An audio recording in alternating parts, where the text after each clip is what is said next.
cassava is rising. Kutoka ziwa Tanganyika, penzi letu lilikuwa tamu. Leo limebaki historia.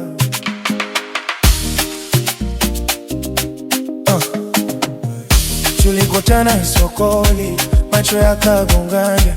Kabasemu na poli kanivuta mulu kakubali mapene. Tulicheza ngoma za jioni chini ya mwezi, lakini leo tumegeuka kila mtu hana lake penzi.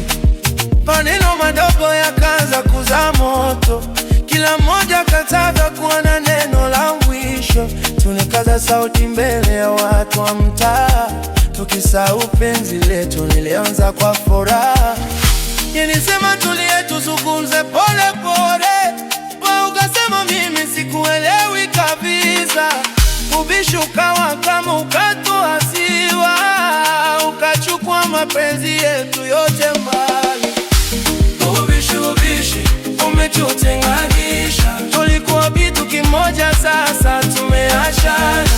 Tulishindana nani uko sahihi, tukasahau kulinda tulichojenga sisi. Ubishi umetugharimu, mapenzi ya kweli sasa ni maumivu.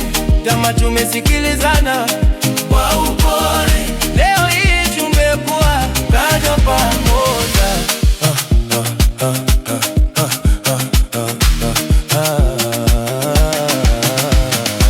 Watu wa kijiji wanazungumza kimya kimya, wanasema tulikuwa mfano wa penzi wa kweli.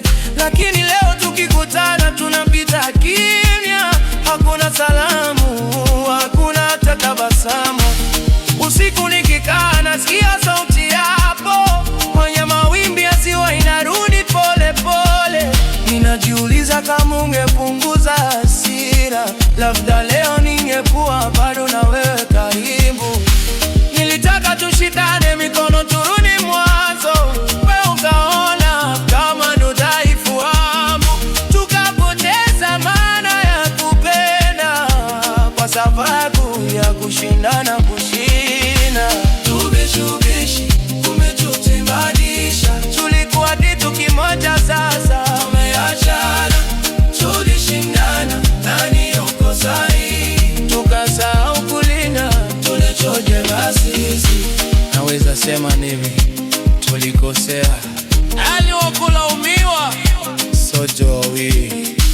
Mapenzi yapo wapi? Inamebaki kumbukumbu. Je, tutarudi? Mungu anajua.